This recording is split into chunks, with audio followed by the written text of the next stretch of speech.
Hello, everybody, and welcome to Friday at 5. The whole series is Fridays at 5, and today is Friday at 5. I'm Karen Taylor of the Color Vowel Chart, here with a whole bunch of other color vowelists with a new, refreshed calendar of Friday at 5 topics, all dedicated to teaching English language with an online kind of bent to our Friday meetings. So visiting tools that help us do our work efficiently, effectively, engagingly, all of those things. So if you're new to Color Vowel or watching the recorded version of this after the live event, we welcome you as well. Know that you can learn more about what we do at colorvowel.com in our newly launched website. How many of you have been there recently? Raise your hand. And if you haven't, don't raise your hand, because you should just pop right over there right now, and then it counts as having gone, okay? So again, happy to have you. I am thrilled to have co-presenters here today. Rebecca Wilner, you can raise your hand and kind of say hello, as well as Liz Bigler. Okay, Liz and Rebecca both come to today's topic with their own long history and relationship with the use of drama in teaching English as a second language. And I think I'll let them introduce that further, but I know I've worked with Rebecca for years using Reader's Theater as a tool for training. And I think she may have even done it before we started working on it together. And then Liz comes to this with also a practical, experience in drama. How many here in the room, just raise hands, have used drama or dramatic reading in one way or another with your students in the past?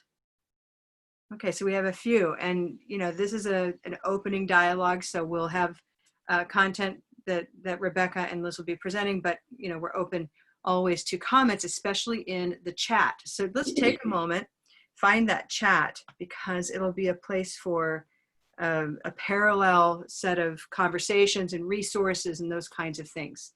And we'll do our best to collect those and then post them over in our public Facebook group. Okay, knowing that we have that public Facebook group is important.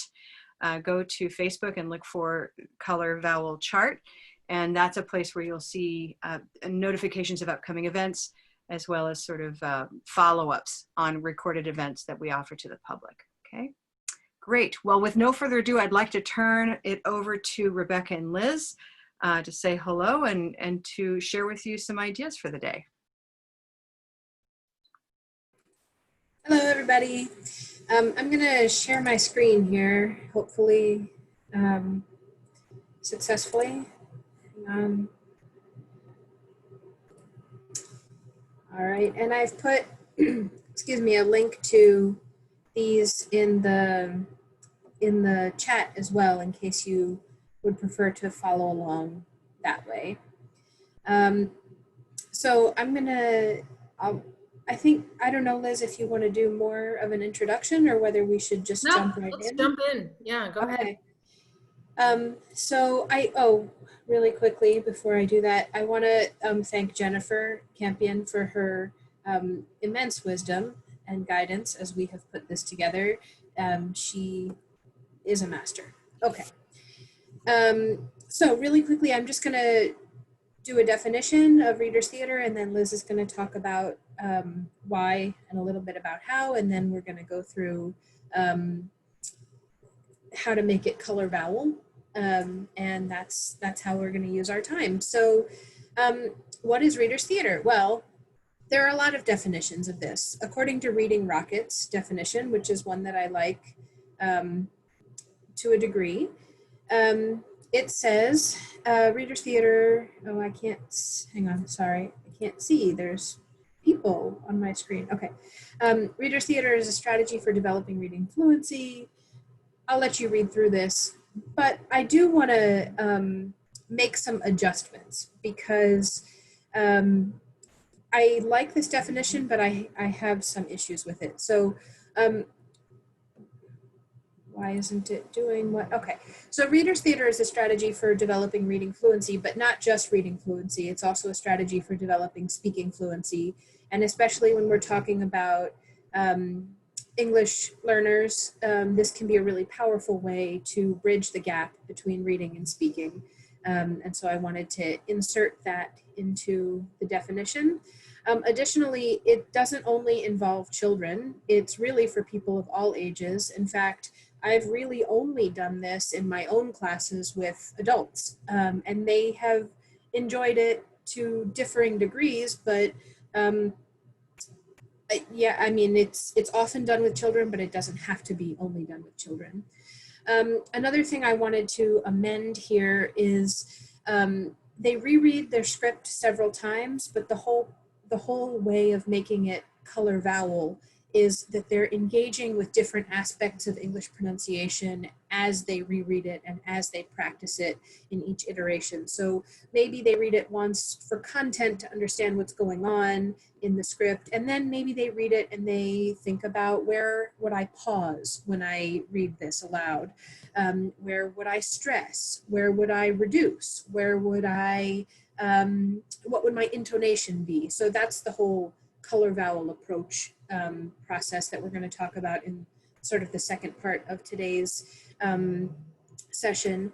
And the last thing I wanted to add is the Best Readers Theater scripts do include lots of dialogue, but they also include chant-like choral sections, and Liz is going to talk about that and the reason why that's so powerful in just a minute. So with no further ado from me, I'm going to pass it over to Liz. And Liz, do you want to share, or shall I just click through slides? Yeah, you can just click through for me. Okay. My timer, because I could talk all day about it. So why do Readers Theater? Okay, we can, next slide, please. Sorry. Developmentally, next slide, please. Of course, you know, this is like theater in general for kids, but also for adults, how to use your imagination, how to be empathetic, like put yourself literally in someone else's shoes and understand where somebody else might be coming from. That's why theater is good for us as a society, okay? And of course, our students are an important part of that society. So it's really good for anybody to do. And linguistically, if we can go to the next slide, there are additional reasons. One is that the students will memorize, or so Rebecca and I said we would talk about Readers Theater according to that definition, but also you might do even more like a play, a real play, when things get back to normal and you have a classroom. I have done that a lot, where students kind of memorize their lines, or they might just read it off. But either way, they're practicing chunks and natural intonation. And as Rebecca said, and I will show you an example, it's easy and fun to insert little chants, which are really just kind of playful chunks of language. And then first person dialogue. So if you imagine reading, let's say you were reading with your class a paragraph, okay, and it's in third person. All right, they have practice reading the paragraph. Then they might have practice reading the paragraph out loud, but it really simulates their actual communication better if you can make it into first person. And that's what dialogues, that's why so many textbooks have dialogue there.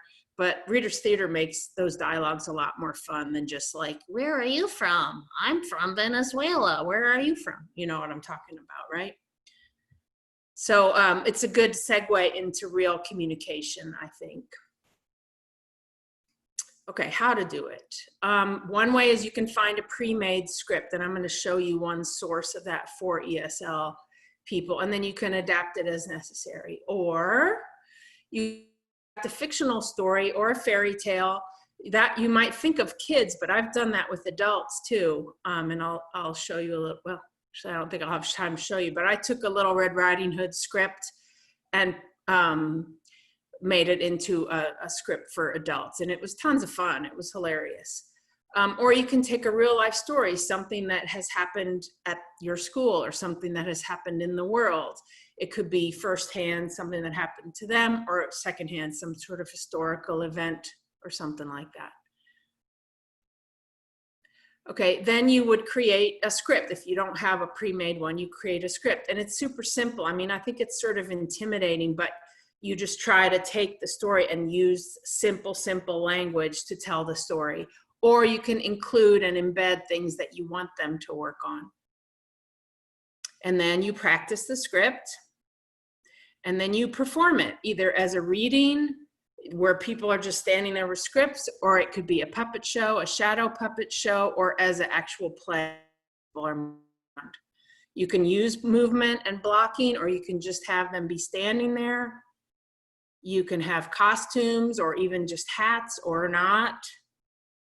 And you can use simple props or not. You can just have them read it, and you can have an audience or not. So there's so many different ways that you can do it, but it all starts with just having a script. Okay, next. That's a group I used to teach. That was a play we did of the little Red Hen, but we had two pretty strong speakers, so I made it the Little Red Hens, and we had both of them as the hens, and then a cat and a duck. And you see how simple the costumes were. I mean, it was super easy to do. Next. These are actually kids. We did the three legs. Same, just made a super simple script. Folk tales are often known by people across cultures. Next. And these are not ESL people, but here's an example of sort of a reader's theater that I did with some people. And we just had the script, people sat along the back row, and when it was their turn to be on stage, so to speak, they just walked up to the, where we had the music stands, and they read their little part. We didn't have costumes, but we had hats, and it was super fun. I mean, it's like doing theater without all the memorization and the blocking and the costumes and all the hassle. Next. Okay, this is let me go back one, please. Oh, okay. This is a group of students that were in an IEP, an intensive English program at a college, and we got a script of, it was called Boycott, the Rosa Parks story from the ProLingua publishes a book called Plays for the Holidays, and they're specifically for ESL students. And this was one of the pre-made scripts. And it was perfect for this group. So I just brought in hats, like from left. That was the owner of the bus company. So I just like rolled up a piece of paper, and that was his big cigar that he chomped on. And then, we had the bus riders, and then Rosa Parks, and the bus driver, the policeman. Okay, next, please. And then we just kind of recreated the bus aisle. Of course, this is not online theater. Online theater is starting to happen too through Zoom. And, it makes it even simpler, but I just wanted to show you how simple it can be even in person. Using a chorus, I think Rebecca actually mentioned this too. Using a chorus is always really good. The Greek chorus, if it was good enough for the Greeks, it's good enough for us, right? The Greek chorus was sort of like the everyman commenting on whatever is going on in the play. Next slide, please. Next. And one thing that's really good about it, so in other words, you have people speaking in unison. And that gives the shy or the quiet, or I don't know if you've ever heard about these kinds of classes where not everybody is at the same level. Those are out there. And this gives a way for the people who are higher level or gregarious and outgoing, and they want to be on stage, they want to have a role. There's going to be lots of students who don't really want that. And this gives them a good way to participate and be really a valuable part of the play without having to be, on the spot.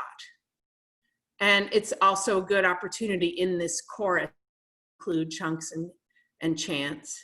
And it's a good place for people, like I did this Little Red Riding Hood show with a volunteer, not volunteer. It was like people were not always there all the time. They would come when they could. So I didn't want to cast anybody in an important, I wasn't sure was there. So that was a good kind of like pool of people that if they weren't really into it or they couldn't always be there, that was a good place for them. Okay, next. is the next thing yours? Okay, yeah, let me share my screen now for a second. And I know I only have 1 more minute left. We were being very careful with our time, but if there's enough interest, we're gonna try to have our own, another more intense course on this. Okay, so this is an example from a play I did with those little girls, and it was called Teeny Tiny. It was sort of like Hansel and Gretel. And I found some music that I would play. I didn't have them sing, I just had them say the chants. But this was sort of like a dialogue between the one kid and the other kid. And we would start the music so they would know right when to start their little chant, but it would be like, I think she's a witch, don't be silly. I think she's a witch, don't be silly. I think she's a witch, I think she's a witch. I think she's a witch, don't be silly. And you know, it's so simple, but it's good chunking. It's really good practice for them to like know how to reduce. And by using the karaoke song, so to speak, without words, it them kind of stay on track. I'm waiting for you to advance it, but it's up to me, isn't it? Okay, I want to show you really quick.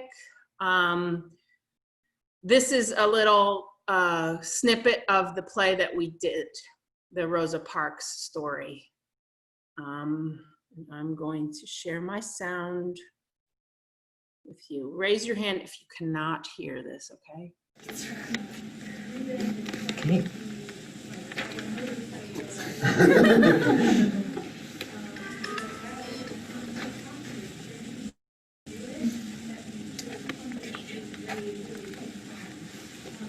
Okay, lady, move to the back of the booth.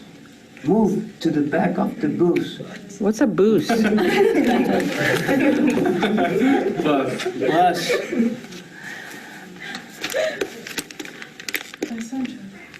No, not yet. Bus driver. Lady, I told you to move to the back of the bus. You know that is the law. I told you to go to the back of the bus. Now, get going. The front seats are for the whites only. You know that. See that man? He wants your seat. Yeah, lady, you don't belong here. If you play the bus at the bus. I'm sitting right here. I'm tired. I'm not moving. Rosa, Rosa, do not move. You have a right to sit where you are. You have a right to sit where you are. Don't move, Rosa, don't you move. Lady, don't make trouble. Okay, look at her when you're talking to her, please. Stand up and get. Okay, so as you can see, I can never stop directing even when we're performing. But I just wanted to show you how, you know, we can use a movement and all that stuff and still not make them memorize their lines. So anyway, of course, that's different than doing it online. But it, like I said, you can do online for even more simply than you can do that. So that's my little segment. I'm passing the baton back to Rebecca. Sorry, took me a second to unmute. Thank you. Like Liz said, we're hoping that we can do a longer version of this, maybe over a few different sessions. So we're going to go through things quickly, but that doesn't mean that this is all that exists or all that we have to say. Liz gave a couple of places that you can get good scripts, and these are some other places. I'm not advocating for any one of them in particular. These are just places that I found to be useful. So I sent the slides, and all of these are hyperlinks that you can access at your leisure. Like Liz said, you can adapt a book or a story that you and your students love, and students can write their own stories, but maybe not for the first time that you do readers theater. For the first time, there's a lot of scaffolding that goes into just the process of it, and so it's usually better at the beginning to start with something that already exists. And then if you do it again, students can make it their own in lots of different ways. Okay, so how do we make it color vowel-y? Well, we go through a series of markups that are going to raise students' awareness and attention about things that we do when we speak English. And these are suprasegmental aspects of speech. It's not the nitty-gritty little stuff, it's the big stuff that's going to matter for comprehension. We're not trying to rid anybody of their beautiful accent. We're just trying to make sure that their speech is comprehensible, right? So I'm going to try and do this here. Just bear with me for 1 second, if you don't mind. Interesting. Okay, so this is why we always have a plan B, because sometimes plan A doesn't quite work. But basically what we would do is we would go through and we would talk about thought groups and what that means and how we take a breath in between thought groups. And sometimes they're marked by punctuation, like at the end of the sentence, but sometimes they're not, right? So if I were to read this, this comes from The Very Hungry Caterpillar by Eric Carle, which many people are familiar with, but not everybody is familiar with. So basically, these are the first 3 lines, and I'm only going to use these 3 lines to demonstrate because we don't have time to do the whole script. But essentially, once you choose a script, you would divide students. Everyone would have a role, so there would be reader 1, reader 2, reader 3. And reader 1 would only mark reader 1's lines. Reader 2 would mark reader 2's lines, and reader 3 would mark only reader 3's lines. But basically we would look at, in the light of the moon, a little egg lay on a leaf. So this is a long sentence, and we might need to breathe in the middle, especially if we're trying to project and make ourselves heard. So we might decide to stop here after moon. In the light of the moon, a little egg lay on a leaf. And depending on our fluency and depending on our proficiency level, we may also want to stop after egg. In the light of the moon, a little egg lay on a leaf. Now, because I can't mark this up the way I was intending to, I will resort to plan B. Yes? I'm sorry to interrupt, but are you No. trying to get to the next slide in the presentation? No, I was trying to mark it up, but it wasn't working. So I'm going to do my Okay. plan B markup. Gotcha. And we would model this, right? And students would do it for the first couple, and then they would work on it either in groups or independently, and then we would sort of check. So in the light of the moon, a little egg lay on a leaf. And because it's the end of the sentence, we're going to take an extra long pause to indicate that we've sort of finished that thought group. And then reader 2 would mark reader 2's lines. One Sunday morning, the warm sun came up, and pop, out of the egg came a tiny, very hungry caterpillar. Right now, I didn't mark between hungry and caterpillar, but I could. So some of this is going to depend on the student, right? Everybody has their own voice, and as long as the thought groups are comprehensible, we can allow them a little bit of flexibility there so that they can make it their own. So they would go through and mark thought groups. If we're doing this in person, the teacher can sort of circulate and check the students' work while they're working on it. If we run out of time in class, students can take a picture of this and send it to the teacher, and the teacher can check it, or the student can give the teacher his or her or their script, and the teacher can give comments. But we want to make sure that at every step we're giving feedback to students so that they feel supported and that they're really getting out of this experience all of the bridge between speech and writing that we want to, right? There we have the first sort of step with thought groups, right? Another thing that I wanted to mention, now that we're all online mostly, this can happen virtually, and I'll give you a couple of programs at the end that this can happen in. I did these in Google Slides, and it was very easy with the scribble tool to just mark this up with my mouse or with a finger on a touch screen if you have it. But students can even do this on their cell phone, where you send them a picture of their line and they just mark it with their photo editing capabilities on their cell phone. Okay, so After we've done thought groups, then we're going to talk about content words and the difference between content and function words.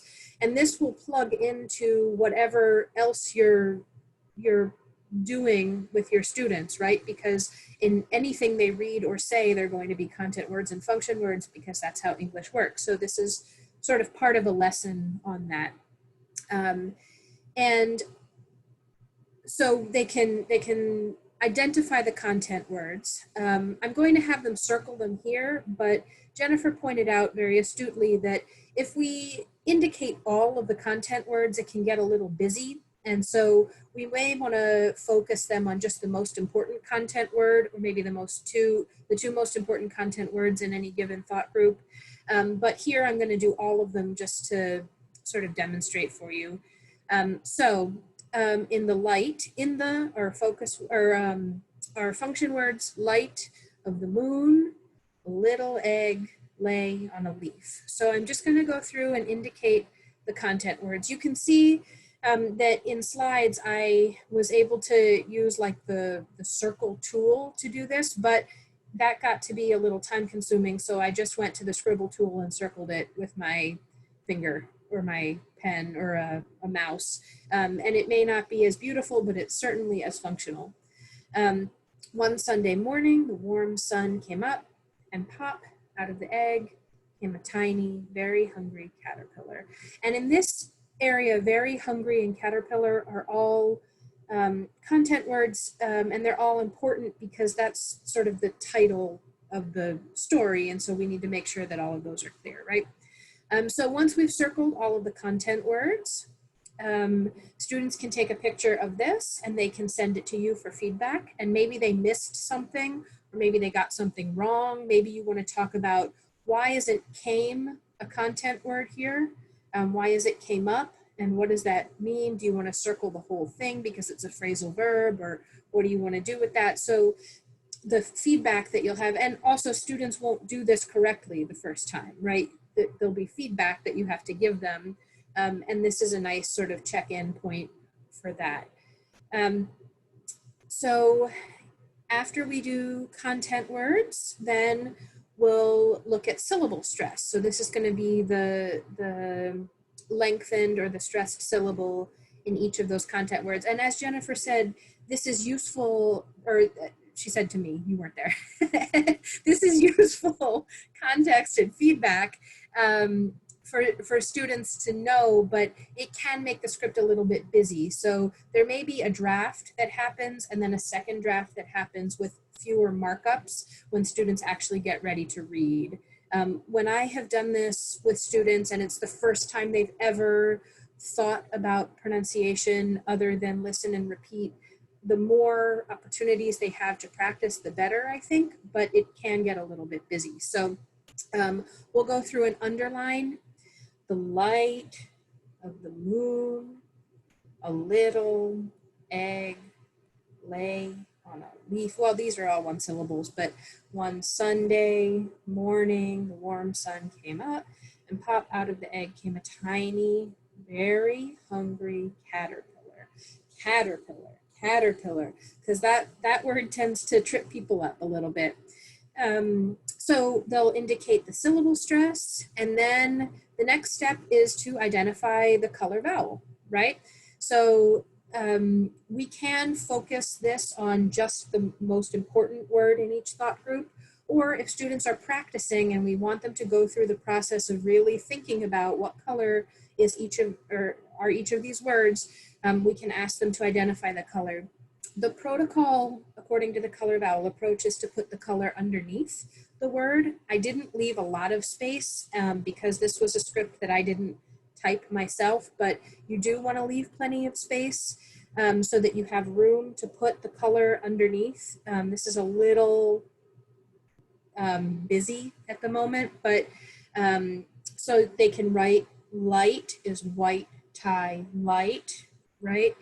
And we put the color under so that we can do the intonation on top, and that'll happen in a later step. Jennifer.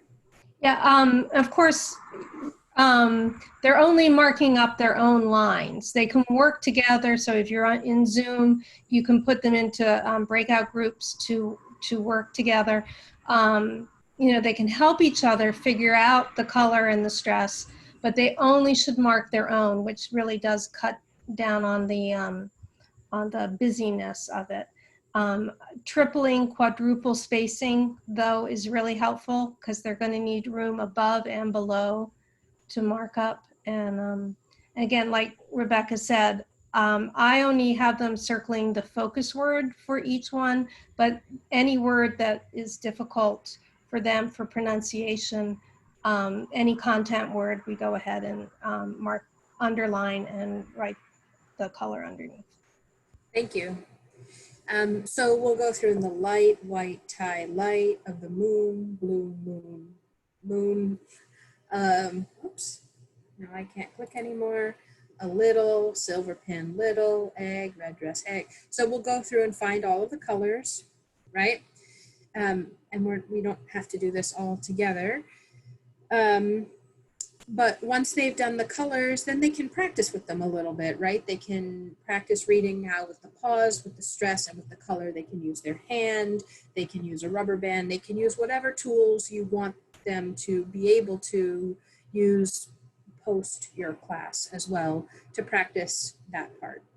And they'll take a picture of this, or they'll send you a screenshot, and you'll give them feedback after every step. This isn't the kind of thing that you do like in one class. This is the kind of thing that you spend 20 minutes on, 15, 20 minutes on, like just one step every week or every day or something like that. So after we do color, then we'll talk about reduction and linking, right?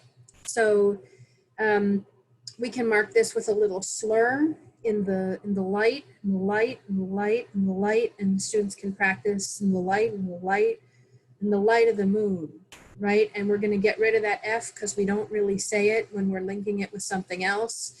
Sometimes it's useful for students to change that vowel so they don't say in the light o' the moon. They can say in the light of the moon, in the light of the moon, a little egg, a little egg, a little egg, lay on a leaf, lay on a leaf, lay on a leaf, right? And they can practice those links. And as Jennifer said, students are only doing their lines, right? So this looks like a lot, but students are really only going to work on their line, right? Out of the egg, out of the egg. So we're going to get rid of that F again. Out of the egg came a tiny, very hungry caterpillar, right? Are there questions so far? I'm just kind of zooming through this, but if there's something that somebody would like me to stop or would like to hear from Liz or from Jennifer, from anybody else, please. Oh, Robin says her students use crayons or colored pencils to color in the actual vowel. Yes, I tried to do that and it was very difficult to do on a picture.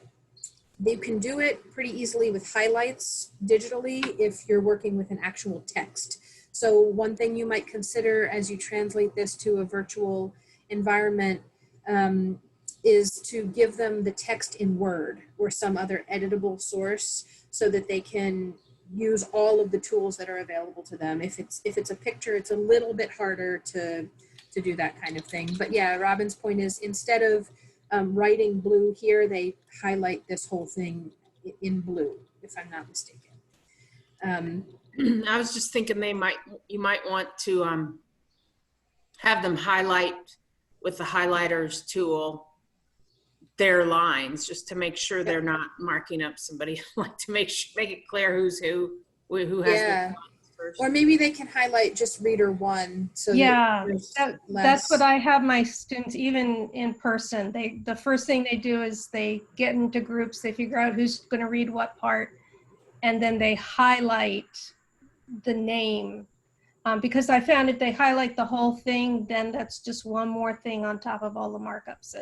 It causes a little confusion. But yes, definitely highlighting. Nice. And Google Docs is great for this. If your students are in Google Classroom or if they're familiar with Google Docs, most of them have computers, then that's really good because then you can get in and put comments and share, and it's a lot easier to do corrections. Thank you. Okay, so let me come back over here. All right, so after we have done all of this stuff, we have one final piece, and that's adding intonation. And the intonation is important because students have to project loudly enough to be heard, but they don't want to scream the whole time, right? There still has to be that intonation that makes it a story with pauses and emphasis and stuff like that. So this is my intonation when I told it, but this isn't the only right way to do it. And that's one of the things I really like about Reader's Theater is that students can really bring their personality and their voice to it. And as long as it makes sense, I don't usually correct intonation unless it really is going to impede communication. So in the light of the moon, a little egg lay on a leaf. And I'm going to rise a little bit before each pause to indicate that I haven't finished my full thought yet. I'm just taking a little breather. In the light of the moon, a little egg lay on a leaf. And I'm going to go down at the end to indicate that now I'm finished with my whole phrase and it's going to be somebody else's turn. One Sunday morning, the warm sun came up and pop, out of the egg came a tiny, very hungry caterpillar, right? I should have marked a thought group there after hungry, I didn't. But this is not the only intonation. And when I've read it at other times, I thought, oh, why did I put it that way? That's not the way I want to read it. So, but whatever students do, they should practice it that way. It doesn't have to be the way they use intonation forever, but they are performing this one thing. So they should commit to an intonation that they're going to use and practice that. So it becomes sort of habitual for them and they don't have to be as conscious of it when they're standing up there reading. And one thing that just you really have to keep getting across to your students is there isn't a right way and a wrong way. They're always like, well, what's the right way to say it? And it's, you know, this is the wonderful thing is it helps them understand that there are so many ways to use intonation, and you know what's important to you is not important to someone else. And this really comes out when they're working on choral sections and they have to work out together, well, how are we going to do our intonation together? And then they have these really interesting discussions about which is the focus word and where should they raise their voice and where should they go down. And they really start to engage with what intonation means. Yeah, and that intonation, there's not a right way or a wrong way, but different intonations might mean different things, right? Or imply different emotions. And so making sure that they make that connection is also helpful if they come from a language that doesn't use intonation the same way that English does. Okay, so once they've done that markup and they get feedback, or ways that they can practice and get feedback are that they can send you the script with the markup, but you also want to hear them practice it, right? So you can give them feedback on their pronunciation or their affect as they're doing this. So they can use Flipgrid, they can use VoiceThread, which is similar to Flipgrid in a lot of ways. They can use WhatsApp, and you can do it virtual, well, you can do it face-to-face if you can see them, but you can do it in a video call also, Zoom, Skype, Teams, whatever your platform is. You can have a conversation with them and they can practice and you can give them feedback in real time, or they can use an asynchronous way of getting into feedback as well. Oh, Robin says, often students can't hear their own pitches and intonation, and she finds that a kazoo helps a lot to allow them to become more conscious of their actual intonation. For sure. So if they're here in intonation, they can kazoo it. Right? I don't actually have my kazoo with me. I'm sorry. How does that go again, Rebecca? Yeah, you heard me. So this is being recorded. I know I'm a bad AU graduate for not having my kazoo with me at all times, but yes, something like that can really help. And so can listening to themselves. So part of the beauty of having them record themselves at each step is that they can go back and listen and reflect. and they can even see how things have changed at each step. Oh, a thumb kazoo. Yeah, Robin says a thumb kazoo, so for sure. Just a word about feedback as you give them feedback. This is a lot of information for students to process. Each step isn't a ton of information necessarily, but as they build up, it can be a lot of cognitive load for students. So when you're giving feedback, you want to be really specific and targeted. Give them a specific example of what's good and why, and what needs work and why. Here are some examples. I really like the way you're taking a breath at each thought group. That's a great strategy. Or don't forget to stretch out your hand on the vowel of the focus word, so you make sure you spend enough time there. But you really want to be specific in feedback. As always, give a feedback sandwich, something good, something they need to work on, and something else that's nice. In the K-12 world, we call this glows and grows, right? So what's going really well and what can you still improve?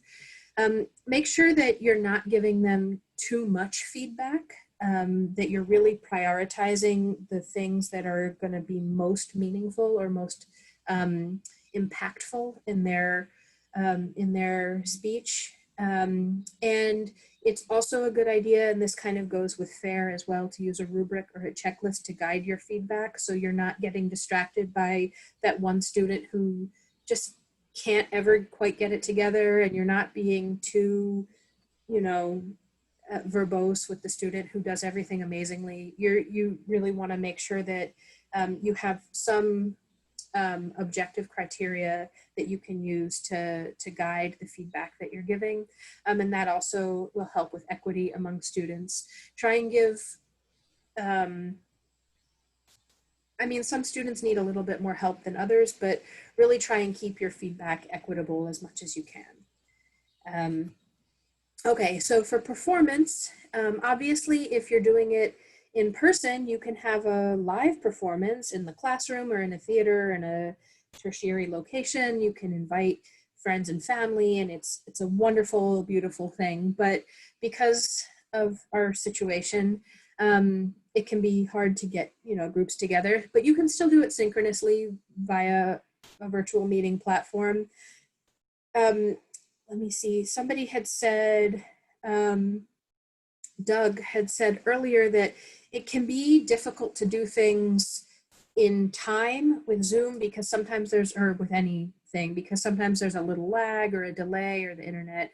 So obviously these things may not be perfect, especially if lines happen really quickly among different readers. It can be a little strange, or there can be lags or something, but it's pretty much the best we have at the moment. So we'll just have to, and as we saw in Liz's example, it's not always perfect in person either, right? And that's okay too. It's a learning experience for everybody.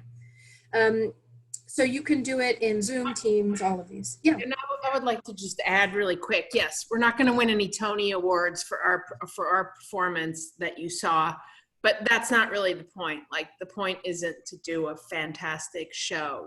It's, even if you can't really hear them very well, or they fumble or whatever, like it's achieving its goal. And Robin says, all the markups are great for raising students' consciousness, but the real goal is to have these things become habitual, to become automatic, to become things that students do without thinking about them. And that's where the levels of practice and feedback come in. So it's not just the markup. That's not really where the work is happening. That's the beginning, and the real work happens when they practice and practice and practice and reflect and get feedback on each step, right? The other thing to consider here is who to invite, right? You want to invite people who are going to be supportive and friendly, and not people who are going to point and laugh, right? And also, how do you share this? Do you invite people to your Zoom? Do you record the Zoom and send the video to friends and family? But we do want to be careful, especially for those students that Liz mentioned at the beginning who may be a little bit shy, or who may not have a lot of confidence about their English ability. We may not want to put them on the spot by sending out a YouTube live thing that everybody in the whole world can see, right? We want to be aware of students' feelings about that and privacy, right? It is possible to do this asynchronously. I was really kind of scratching my head thinking about how this would actually work. It's definitely not ideal, but I suppose that it would be possible. Again, I'm not recommending this, but I suppose it would be possible to do it asynchronously if it were absolutely necessary, because each student could record their lines and then somebody could assemble all of it together in a video using iMovie or whatever program they have. But that requires time and somebody who knows what they're doing, which could be a student, right? And they might feel really proud of making this video for their whole class and taking on that leadership role, especially if it's maybe somebody who's a little bit quieter in class. But again, not recommended because it takes away the whole idea of the performance, right? However, it is possible. So then the last sort of content thing I want to say here is we want to give feedback, and sometimes we need to give grades, especially if we're teaching a pronunciation course or something and we need to have a certain number of grades for students, formative grades or whatever. So we can use an intermediary rubric. These are all both from Jennifer. And I took the ones that she used for American University's Panama Bilingue program because I know I have permission to share them. But she does have other versions that she might be willing to share maybe. In any case, this is the rubric that she might use after just the thought group and focus words. So this is sort of a third of the way through the process. She's going to give them some numerical feedback in addition to comments, and have that as sort of an intermediary or formative grade that she can put in to show administrators or whatever that students are working on stuff. And then there's a final rubric that takes into account all of the parts of the process, just the prep, the pronunciation, and the performance, and also group work as well, so that this isn't something that students are doing only individually, but they're getting feedback from their classmates as well, and they're really making it a collaborative process. It really can be a beautiful thing when students who maybe don't know each other, don't feel so comfortable, come together and really coalesce. So I have a couple of examples here, which I'm not going to play for you because we're running out of time, but this is the Very Hungry Caterpillar, the one that, the script that we looked at as we marked it up. And this is another great example, the Great Kapok Tree, which is at a little bit higher proficiency level. And these are all students, these are all English teachers from Panama. Please, I hope you'll play at least one of those. Oh, I think we're all dying to see an tree. example. Oh, please, please, please. They're Okay. so good. Okay. So good. All right, well, I'll play this one. Let me know if you can't hear it.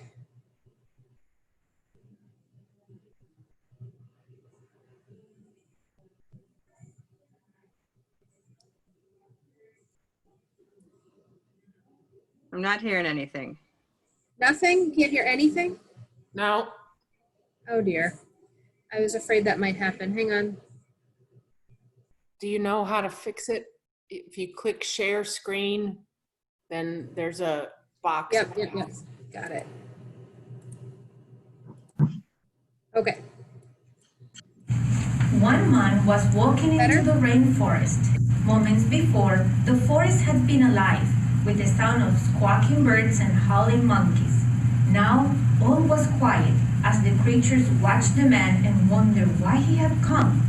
The man stopped and pointed to a great kapok tree. Then he took the axe he carried and struck the trunk of a tree. Whack, whack, whack! The sounds of the blows ran through the forest. The wood of the tree was very hard. Chop, chop, chop! The man wiped off the sweat, then ran down his face and neck. Whack, chop, whack, chop! Soon the man grew tired. He sat down to rest at the foot of the great kapok tree.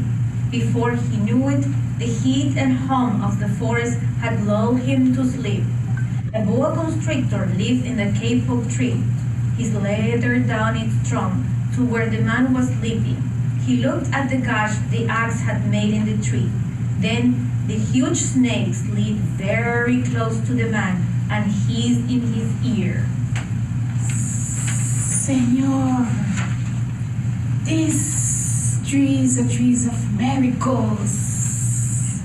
It's my home, where generations of my ancestors have lived.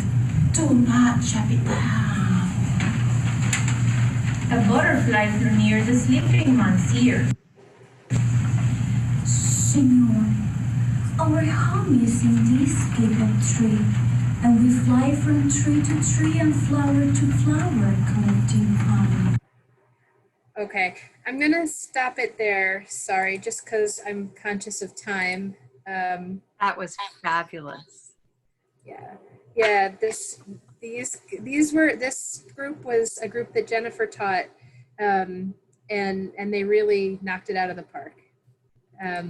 In fact, so that's really all I have to say. I don't know, Liz, if you want to add anything else. I want to see the very hungry caterpillar. Are these public examples, by the way, Rebecca, or are they private? They're public. They're unlisted, so you can't like search for them, but if you have the link, you can watch them. Okay, and they're embedded in this particular PowerPoint. Yes, and all of these people gave their consent to use their images and videos for different purposes. So thank you for verifying that. Gosh, that's not true for my clip, by the way. Oh, okay.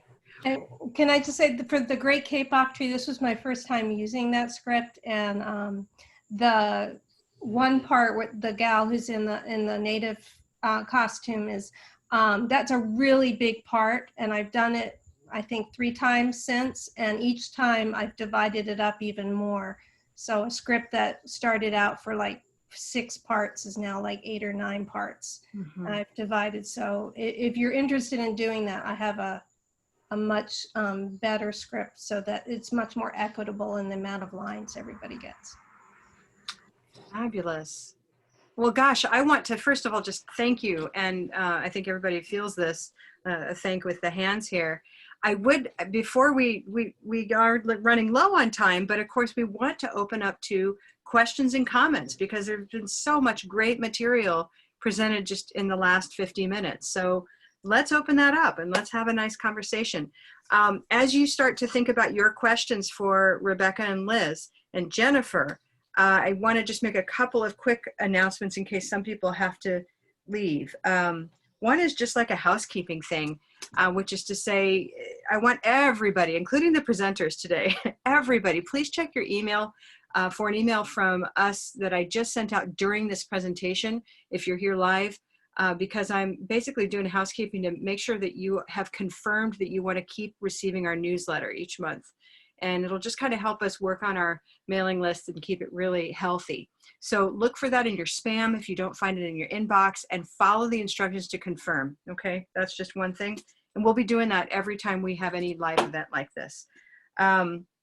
The second thing is next week is Google Classroom is our topic. And so if you are using it, if you're interested in it, or if you even have some tips or would like to be on a panel for that, please contact us or let me know here in a private message. So I now will come back with another set of messages later, but I want to open up to questions and comments for Rebecca and Liz and Jennifer. So here we are.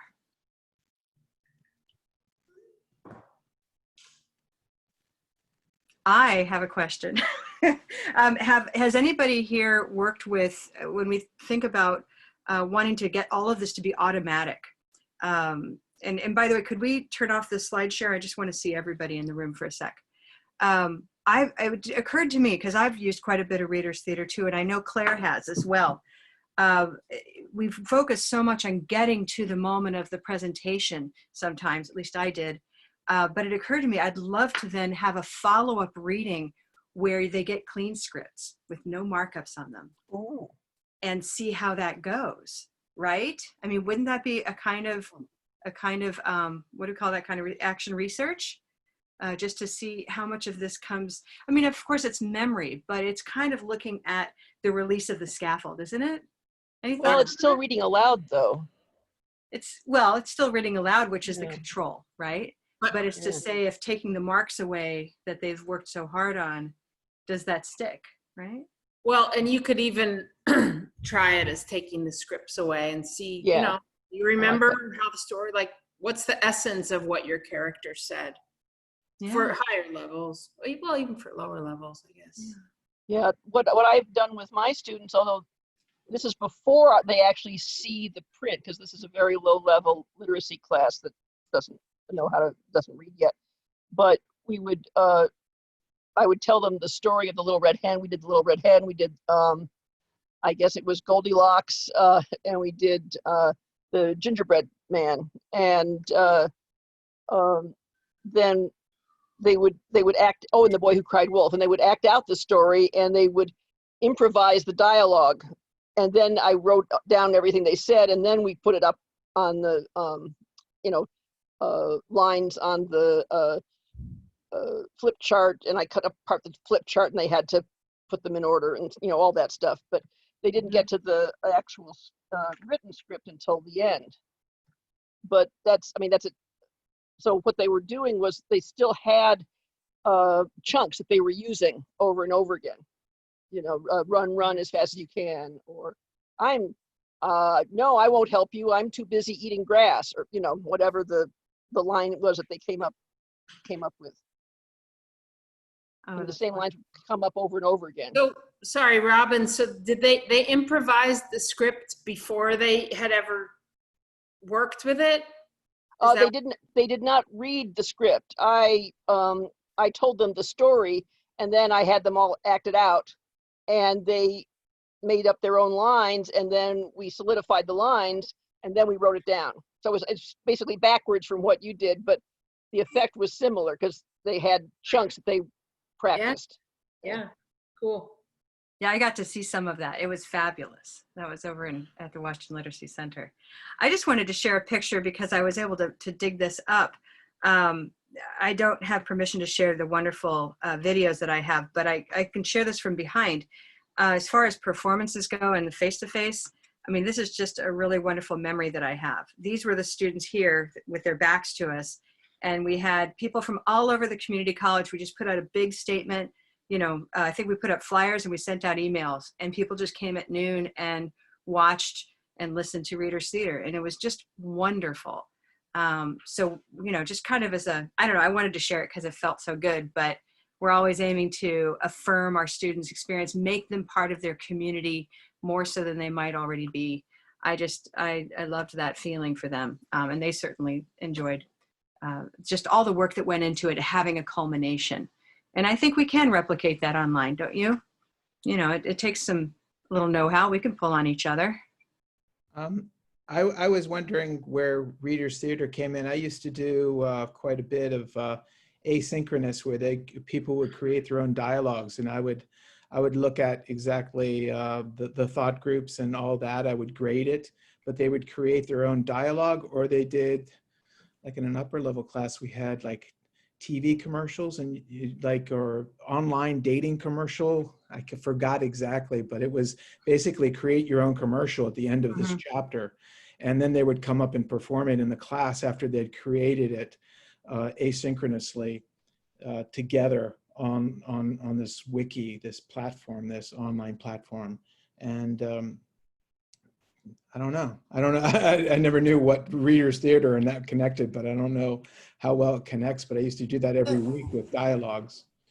I mean, it could be, I mean, if it's a PSA or something, it's the same principles, right? You could go through the same markup, the same work, even if it's not a synchronous thing that's a group performance, right? Yeah. And for the other class, they would do like, they would create their own dialogue. They just choose the topic, but it would be around a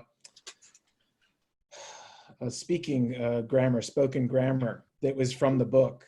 So, like using statement questions and introducing people, to go to a party or something. So you're going to the party Friday, right? No, not me, I'm staying home. And they would create this whole dialogue, and I would just leave it up to them to create it asynchronously. I would put them in groups, like 3 or 4 people in each group, and I'd have like 4 groups. And then, then in class, sometimes we would have them do their dialogues. But a lot of times, we didn't have so much time after that. But it was quite good. I did that every week. So. Wonderful. I want to, before Liz leaves the room, I want to do one more big set of props to Liz, who needs to go. So a nice either clapping or, our non-noisy clapping. Thank you so much. This is actually a good place to let off now. I know you two need to go. I think it's, but yeah, so thank you, everybody. We will be following up. If you would like to see a level 2 workshop on Reader's Theater, write me, let me know at Karen@colorvowel.com. Let me know what you would like to see in there and what you'd like to walk away with. It kind of helps us form objectives and start thinking along those lines. And just let me know if it's interesting to you as an idea to learn more about doing it, both for face-to-face and online instruction, because this won't last forever. Someday we'll be back in a classroom. That'll be fun. Couple of finishing up announcements. Please visit our new website at colorvowel.com. Let us know what you think of it. Browse around. Take a look at the journey that's waiting for you over in the training page. It's pretty neat stuff. And we have our next intensive iteration of Color Vowel Basics Online starting next week. Almost all of you in the room right now are Color Vowel Basics trained. But you have friends, and we have special pricing when 2 or more people sign up together. So just, go check that out. Know that it's there. Tell your friends about it. We are, aiming for world domination. We are trying to change the way people talk about teaching spoken English and the way learners experience that journey. So one vowel at a time. Yeah. One vowel at a time, right? All right. Thank you so much for joining us. We look forward to seeing you soon. Wednesday at 1, Thursday night at 10 Eastern. All of these are Eastern times, and Fridays at 5. Have a great weekend and stay safe. Bye-bye, everybody. Thank you. Bye. Thank you. Bye-bye.